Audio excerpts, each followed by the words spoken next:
The CNN studio hung in a rare kind of silence, the kind that usually follows a seismic event. Not a segment across from Congresswoman Jasmine Crockett sat former Florida Attorney General Pam Bondi, once poised and polished, now suddenly still. Her trademark smile had vanished.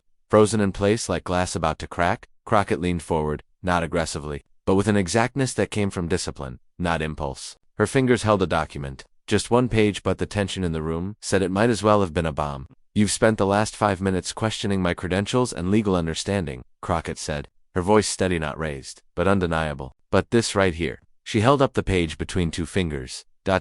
Is from your own deposition, 2018, and it shows you made the exact same legal argument you just called absurd when it benefited your client." A gasp ripped through the audience, not dramatic, but sharp, audible, authentic. Rebecca Chen, the seasoned CNN moderator, blinked twice, caught between journalistic composure and disbelief. The camera crew snapped into motion, zooming in as Bondi's face drained of color.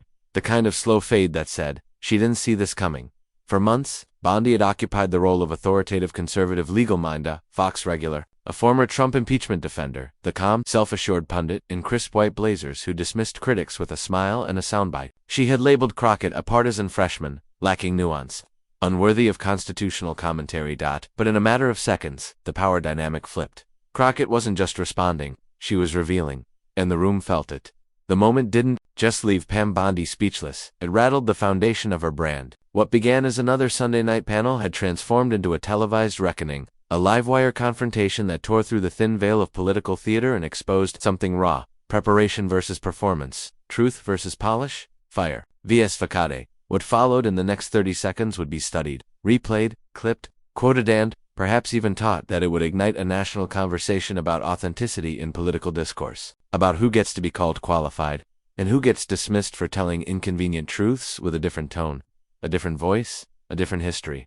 But to fully understand the electricity of that moment, one had to understand the two women at the center of it, how their legal paths couldn't have been more different, even as they both arrived at the same table. Pam Bondi, 58, a graduate of the University of Florida College of Law, had built her career on top prosecutorial stances. As Florida's first female attorney general, she became a fixture on conservative media, sharp-lined suits, immaculate hair, and a cadence tailored for primetime soundbites. She served on President Trump's impeachment defense team, earning a place in the GOP's pantheon of trusted legal voices. Her brand: unshakable certainty, originalist loyalty, ironclad opinions delivered with practiced calm. "The Constitution isn't complicated when you read it as written," she often said, brushing off nuance with finality.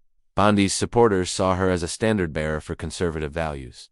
Her critics as someone whose legal interpretations bent easily toward political convenience, shaped not by principle, but by proximity to power. Jasmine Crockett, 43, was cut from different cloth entirely. A graduate of the University of Houston Law Center, Crockett had earned her stripes not in polished studios, but in courtrooms where civil rights were under siege. She fought for voting access, racial equity, and systemic justice reform, long before those causes made headlines.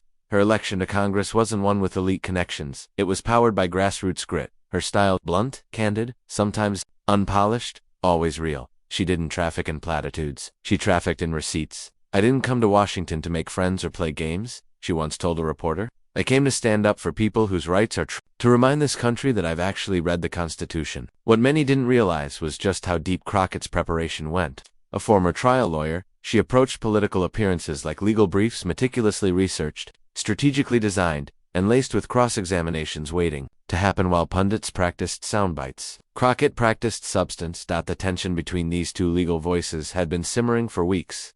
On earlier programs, Bondi had mocked Crockett's constitutional analysis, particularly around a controversial Supreme Court ruling affecting voting rights. The clips circulated fast: Bondi, collected and dismissive; Crockett, defensive but unarmed. Or so it seemed.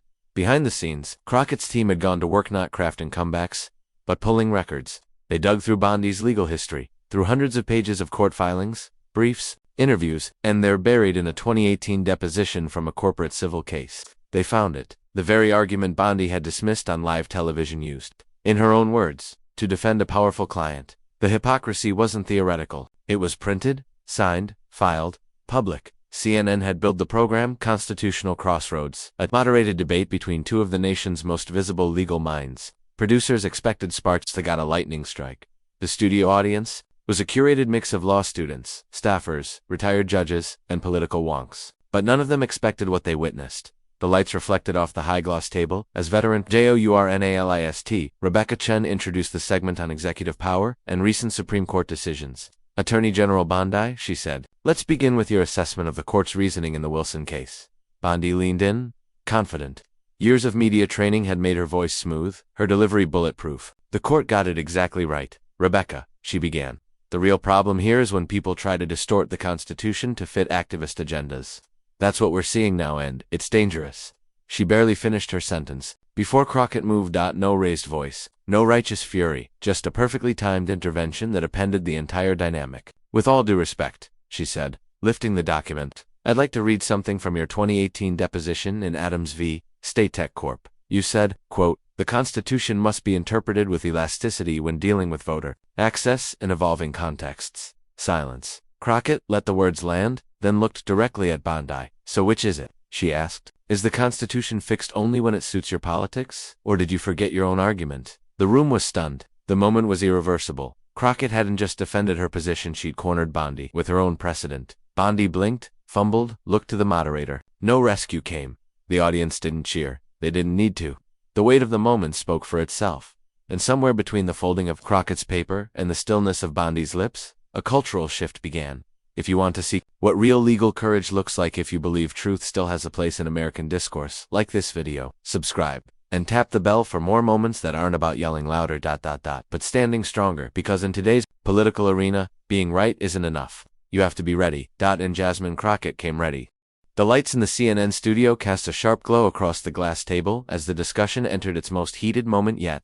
Pam Bondi sat tall, her practiced smile still lingering, as if immune to challenge. Her voice, smooth and confident, carried the kind of certainty cultivated through years of televised appearances, based on constitutional text and original understanding. Bondi stated, the executive branch has always possessed certain immunities essential to governing effectively. This isn't controversial, at least not to those who understand constitutional law. She glanced briefly toward the camera, offering a polished smile designed for primetime soundbites. Moderator Rebecca Chen nodded and turned. Congresswoman Crockett, you've been vocal in your criticism of this ruling. What's your take? Jasmine Crockett didn't hesitate. Her tone was firm, her delivery unshaken.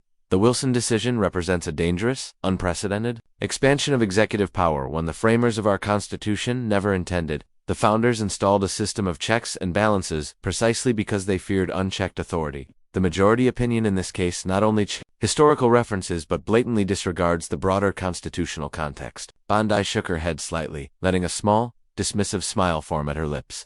With all due respect, Congresswoman, she replied, her voice laced with condescension. This is exactly the kind of legal misinterpretation we often see from individuals without a deep background in constitutional litigation. I've spent decades litigating constitutional issues. Crockett interrupted, not sharply, but with calm precision. Respectfully, Pam, before your political career, your legal work was primarily as a criminal prosecutor. You weren't exactly arguing constitutional doctrine at the appellate level, but please go on explaining my misunderstanding. For the first time, a flash of genuine irritation flickered across Bondi's face. My point, she continued, is that most criticisms of the Wilson ruling come from political actors, not legal scholars. As Florida's Attorney General, I defended constitutional principles consistently, regardless of who was in power. Crockett tilted her head slightly and reached for a folder resting on her lap. That's a strong claim, she replied. So just to clarify, you're saying your interpretation of executive power has remained consistent throughout your career? Absolutely, Bondi said, her tone firm. I've always followed the Constitution exactly as it's written. I don't revise my positions based on party affiliation. The moderator moved to pivot. Let's shift to the implications for federal oversight. I'm sorry. Rebecca Crockett interjected, her voice still respectful but unyielding. I think this point deserves a little more clarity. She turned fully to Bondi now, no longer just participating but leading.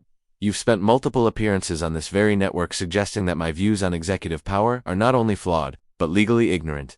You said as much just last week on Tucker's program. Bondi adjusted in her seat, shoulders stiffening. And I stand by that assessment. Your interpretation disregards over 2 centuries of judicial precedent simply because you don't like the current outcome. Fascinating, Crockett said, because I have your 2018 legal brief right here from Florida v. Department of Health and Human Services. She held up a highlighted document.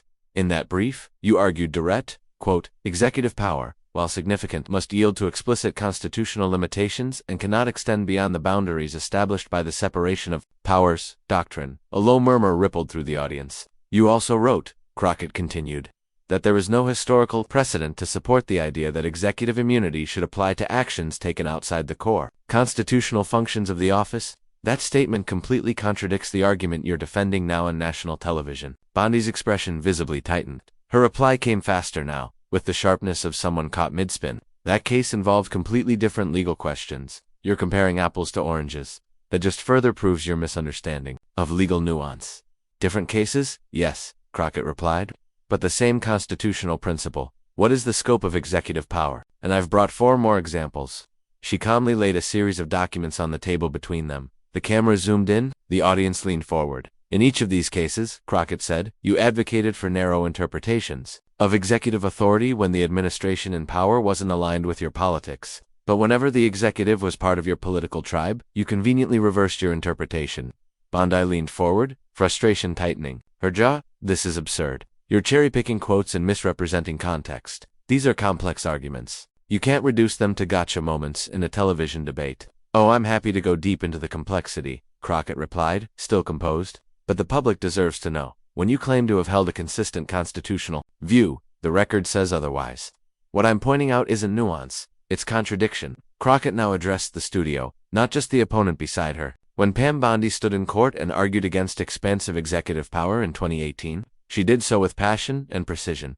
Today, she's arguing the exact opposite with equal passion, but both positions can't be right under the same constitution. Bondi opened her mouth to respond, but her words stumbled. The cameras captured the moment where control slipped, where the audience saw the seams in her argument. Moderator Rebecca Chen glanced between them, then turned back to the audience. Attorney General Bondi, would you like to respond to those specific examples? Bondi's voice hardened. These are detailed, complex matters. The Congresswoman is oversimplifying years of legal reasoning to make a political point, and, frankly, her lack of experience in high-level constitutional litigation is showing. Crockett didn't blink. I've practiced law for 15 years, she replied. I've defended civil rights cases, argued in federal courts, and stood up for voters disenfranchised by executive overreach. I understand nuance, but I also understand patterns. And what you've demonstrated, Ms. Bondi, is inconsistency. It's selective constitutionalism. For a brief moment, silence reigned. Bondi sat stiff, no retort prepared. The truth wasn't shouted, it was laid out with surgical clarity document by document, word by word. Crockett glanced down at the final document before sliding it gently back into her folder. This isn't about partisanship, she said softly. It's about whether the law applies equally regardless of power, party, or personality. If you believe in that principle, then your record should reflect it. And with that, she sat, backed out. The audience remained hushed. The confrontation hadn't just exposed political hypocrisy, had elevated the conversation about how the Constitution is weaponized for convenience. And for millions watching, the difference between talking points and legal principle had never been clearer. Bondi's tone sharpened. You're taking statements out of context to score political points. And that, she said, voice rising, is exactly what's wrong with discourse today. Crockett didn't flinch. She reached across the table and slid a document toward Bondi without raising her voice. These aren't isolated quotes, she replied coolly. This is the full argument you made under oath in Florida v. Department of Health and Human Services back in 2018. Context doesn't dilute your contradiction. It makes it undeniable. The camera caught Bondi's eyes flickering down to the page, her confident smile faltering for a fraction of a second before returning like a mask hastily reapplied. My constitutional interpretation has evolved, Bondi replied, forcing her tone into one of scholarly poise. Serious legal minds understand that evolution is part of growth based on deeper precedent and scholarship. Unlike you, Congresswoman, I don't pretend to have all the answers right away. Crockett raised an eyebrow with the calm of someone who had heard the storm before and already decided not to fear it. So just to be clear, you now admit that your position has changed, she asked, her voice steady. That's a different story than what you claimed moments ago about consistency. And if your interpretation can evolve over time, maybe it's time you stopped attacking others whose legal interpretations happen to differ from yours. There was a ripple in the air, something almost electric. The studio audience, silent until now, leaned in bodies forward, eyes narrowed, attention locked. The tension was no longer background, it was center stage. Bondi adjusted her posture, doubling down. Let me be crystal clear, she said, her voice tight, rising just enough to show the strain. Constitutional interpretation requires depth. It's more than quoting old cases to score headlines. What you're doing here, Congresswoman, is playing to the cameras, not engaging in serious legal discussion. Crockett's expression remained unchanged. I'm simply holding you to the standard you set for others, she responded smoothly.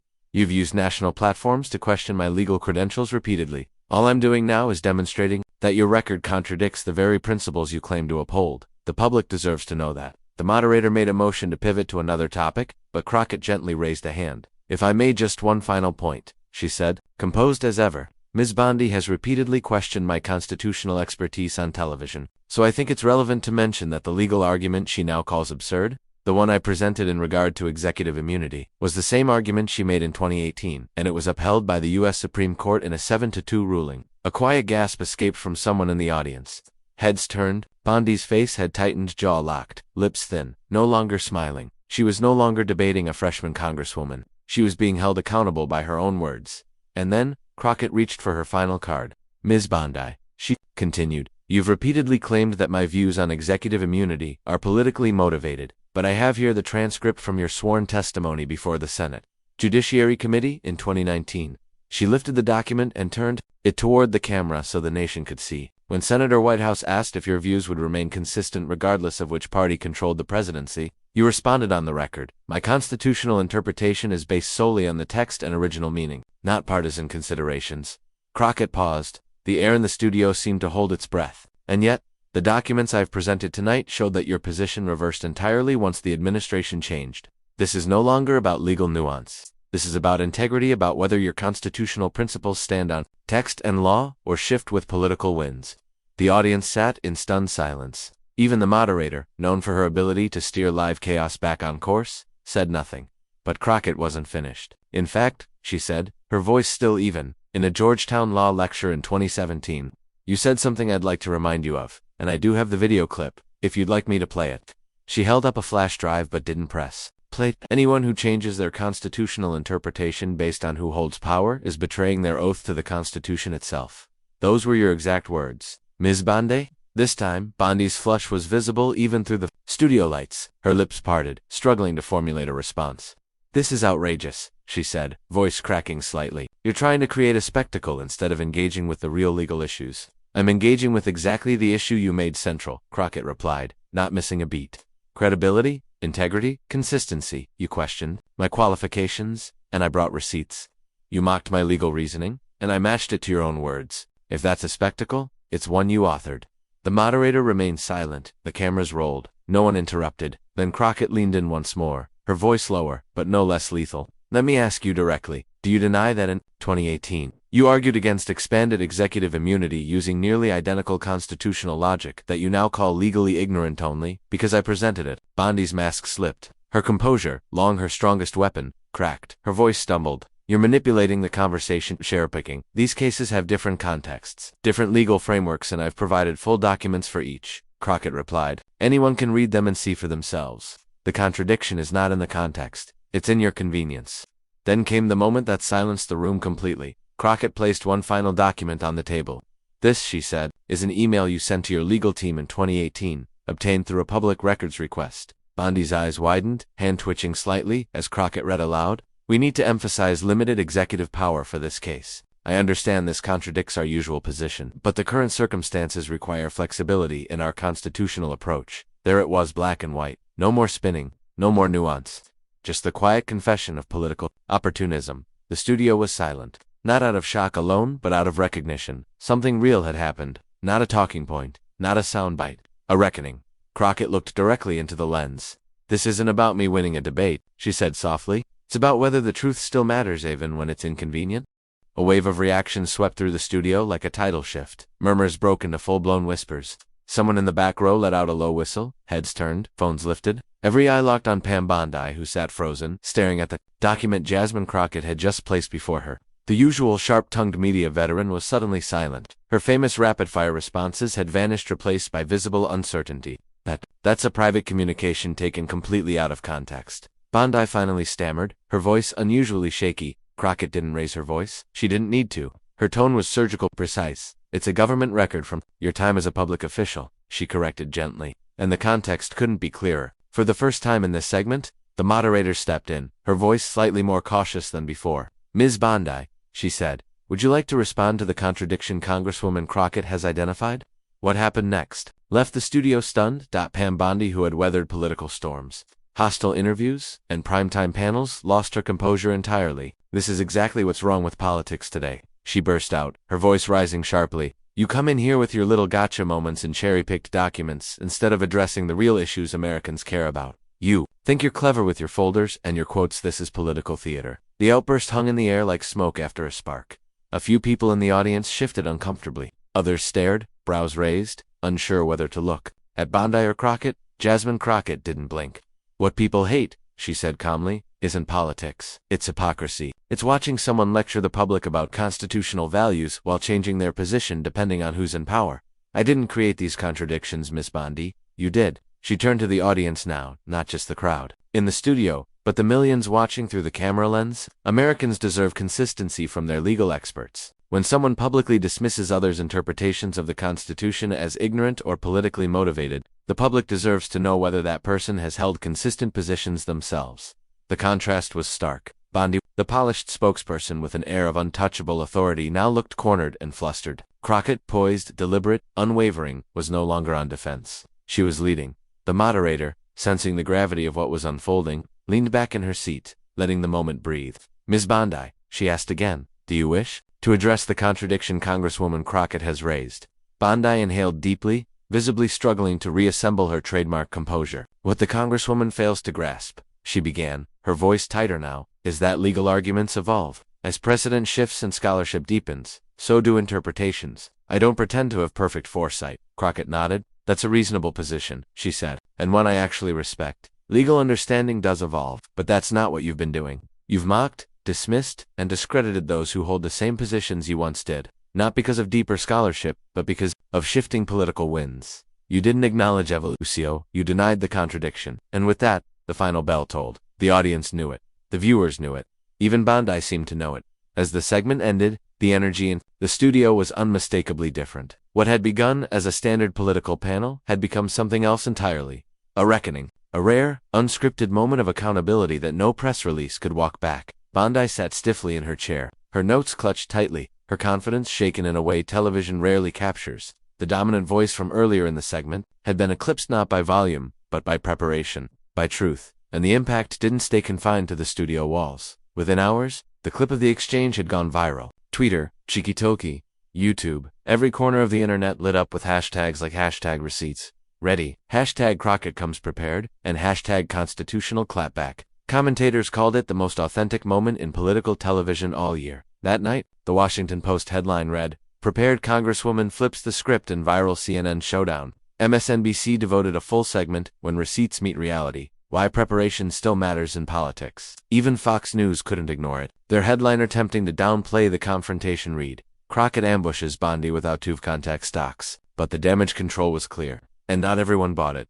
Media critic Carlos Ramirez summed it up on his podcast. "This wasn't just about exposing a contradiction," he said. "It was watching someone who built an entire public persona, uncertainty, get dismantled by facts." And it struck a nerve because the audience saw what accountability really looks like when it's not filtered through partisanship. The consequences for Bondi came quickly. 3 of her scheduled appearances on major cable networks were quietly canceled. A keynote speech at an upcoming national legal conference was postponed indefinitely. Sources within conservative legal circles admitted she was reassessing her media strategy, but the most profound blow came from within the legal community itself. The American Bar Association Journal published a scathing analysis charting Bondi's constitutional arguments. Over the past decade, showing the pattern of convenient reversals, law schools across the country began referencing the CNN exchange in classes on legal ethics and public trust.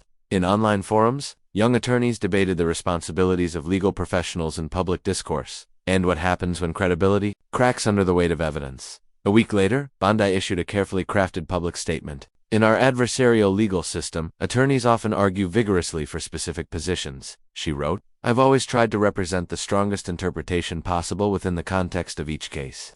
If that has created the impression of inconsistency, I regret that. But for many, the statement came too late and said too little." Meanwhile, Crockett returned to Capitol Hill to find her inbox flooded. Messages poured in from law students, single mothers, retired veterans, and civil rights organizers.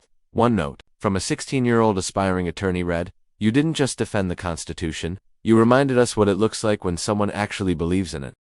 Pam Bondi's carefully worded statement, "If I created any appearance of inconsistency in my constitutional interpretation, I regret," that landed with a resounding thud. While technically a response, it was more of a deflection than a reckoning. Notably, she did not address the damning email Congresswoman Jasmine Crockett had revealed during their confrontation, nor did she explain the stark contrast between her past and present legal stances. The silence spoke volumes. Meanwhile, for Congresswoman Crockett, the aftermath brought a wave of attention but not of spectacle. It was the kind of attention that signals lasting impact rather than fleeting fame. Law schools across the country began inviting her to guest lectures on constitutional interpretation, public legal discourse, and the role of factual accountability in modern politics. Civil rights organizations lauded her not simply for the moment she created, but for what she represented: the enduring importance of having seasoned courtroom veterans in Congress. People who know that persuasion must be rooted in evidence, not just in charisma. As social media platforms continued to loop her now iconic CNN moment, viewers discovered that Crockett's style wasn't a one-time display of preparedness. Her floor speeches, committee grillings, and legal commentary from previous months saw surging viewership. What they found was a pattern not of sound bites, but of substance. Each clip showed the same methodical rigor, the same lawyer's discipline, calm under pressure, meticulous sourcing, and a refusal to let gaslighting go unchallenged. It wasn't just good preparation, noted former federal prosecutor and legal analyst Barbara Reynolds during a segment on MSNBC. It was the value of real trial experience brought into the realm of political theater. Crockett treated that studio like a courtroom, and she won not with volume, but with receipts. More than anything, the showdown sparked a much-needed national conversation about credibility, consistency, and the role of legal experts in public discourse. Opinion pages from coast to coast lit up. The Chicago Tribune editorialized, "Legal commentators who claim to speak with authority should expect scrutiny not just of their arguments, but of their consistency." The Baltimore Sun was even more pointed, "The public deserves to know when today's fierce conviction is tomorrow's forgotten stance." Congresswoman Crockett's methodical dismantling of contradiction has performed a public service that transcends a single TV moment, and that service didn't just echo through headlines, it changed behaviors. Behind the scenes, a quiet revolution was unfolding in congressional offices and political campaigns. Staffers, many of them young and overworked, suddenly had a new mantra: "Don't get Crockett." The phrase became internal shorthand for being exposed, unprepared, or caught flat-footed on national television. One anonymous aide told Politico, "Every prep meeting now starts with, 'Do we have receipts? Can we defend this position from last year, last cycle, last week?'" Media training firms noticed the shift to workshops that once focused on deflection and talking points were now being revamped. The demand changed overnight, said Eliza Monroe, a DC-based media prep consultant. Clients want help navigating evidence-based confrontation. No more Dejan spin. They know if someone like Crockett is on the panel, they better have read their own history. 3 weeks after the confrontation, both women appeared separately on Sunday morning political shows. The difference in tone was dramatic. Pam Bondi, once effortlessly confident and often dismissive, now spoke with caution. Her sentences were loaded with disclaimers, based on current precedent. Within the limited scope of this case, subject to new developments, the sharp edges of certainty had been dulled. Crockett, meanwhile, was unchanged, but now her presence carried new gravitas. When asked about a controversial legislative proposal, she responded with her usual meticulous clarity. But this time, the host, who might once have interrupted or challenged her, listened attentively, then prefaced his next question with, "Given your demonstrated expertise in constitutional matters." It was a subtle shift, but an unmistakable one. In an environment where political value is often measured in virality, Crockett had done something rarer. She had changed perception through credibility. Back in her district office a month later, surrounded by community organizers and educators, Crockett reflected on the whirlwind moment that had vaulted her into the national spotlight. "This was never about embarrassing someone," she told a local journalist. "It was about putting evidence over ego. Style fades, but substance endures." She continued, her voice steady but charged with purpose. "I spent years in courtrooms, where you couldn't just say something and expect people to believe it. You had to prove it. That discipline shouldn't disappear just because the cameras are rolling, instead of the stenographer. If we expect the public to trust us, we have to hold ourselves accountable first." Legal scholars and political analysts alike began to suggest that the CNN exchange might become a watershed moment in how televised political commentary is approached in the future. Professor Martin Freeman, a respected voice in constitutional law, published a widely shared op-ed. "In a time where performance is often mistaken for principle, Crockett reminded us that real expertise still matters." She brought courtroom standards into the world of punditry and forced everyone to remember, confidence is not competence, and consistency is not optional. It's the foundation of credibility. But perhaps the most powerful reaction came not from academics or politicians, but from ordinary citizens. One viral YouTube comment, under the original video of the confrontation, summed up the national mood. "I didn't even know who these women were before I clicked this. Now I know exactly who they both are. One talked loud, the other brought proof. Another, pinned and liked by thousands, simply read, "More of this, less shouting, more receipts." Weeks later, the clip was still circulating, still being cited in classrooms, still sparking conversations at dinner tables and newsrooms alike, because it wasn't just a moment, it was a mirror, one that forced Americans to ask, what kind of discourse do we want? What kind of leadership do we deserve? And in that question, Jasmine Crockett's quiet storm of preparation may have planted something larger than a viral exchange. It may have reignited a hunger for truth, for consistency, and for the kind of democracy where words still matter when they're backed by evidence.